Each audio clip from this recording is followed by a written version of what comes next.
আসসালামু আলাইকুম। গরম খাবার কেন খাবেন না? সম্প্রতি WHO বলছে 65 ডিগ্রি সেলসিয়াস বা তার বেশি তাপমাত্রার খাবার গ্রহণ করলে আপনার খাদ্যনালীর ক্যান্সার হতে পারে। আমাদের মাছে ভাতে বাঙালি বলা হয়। আমরা সাধারণত 2 থেকে 3 বেলা ভাত গ্রহণ করে থাকি।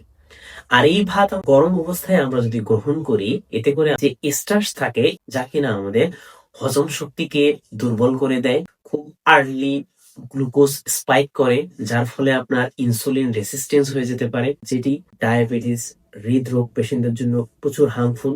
এছাড়াও যে কোনো গরম খাবার খেলে আমাদের যে গাট মাইক্রোবিয়ামের যে উপকারী ব্যাকটেরিয়া গুলো আছে এগুলোকে মেরে ফেলে, যার ফলে আমাদের হজম শক্তি কমে যায়। এছাড়াও এই গরম খাবার খাওয়ার ফলে আমাদের আলসার দেখা দিতে পারে। আর এই ভাতি যদি আমরা ঠান্ডা হওয়ার পর গ্রহণ করি, এখানে আমাদের থাকবে হচ্ছে রেসিস্ট্যান্ট স্টার্চ, যা কিনা আমাদের এই গাট মাইক্রোবিয়ামের উপকারী ব্যাকটেরিয়ার জন্য খাবার হিসেবে কাজ করবে।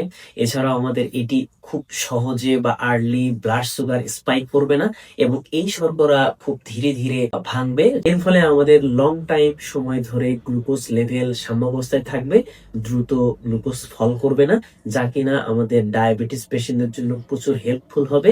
এছাড়াও এই রেসিস্ট্যান্ট স্টার্চ আমাদের ওজন নিয়ন্ত্রণেও চমৎকার ভূমিকা পালন করে থাকে, কারণ আমাদের পেট ভরা অনুভূতি দেয় এবং অতিরিক্ত খাওয়া কমায়। এই ঠান্ডা ভাতের রেসিস্ট্যান্ট স্টার্চ আমাদের ক্রনিক উপকারী ব্যাকটেরিয়া বাড়ায়, এতে করে ক্যান্সার প্রতিরোধ এবং অন্ত্রের স্বাস্থ্য উন্নত হয়।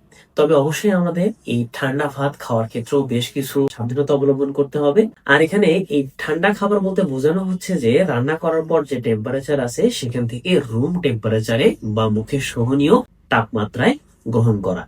সবাই ভালো থাকি, সুস্থ থাকি। Thank you so much.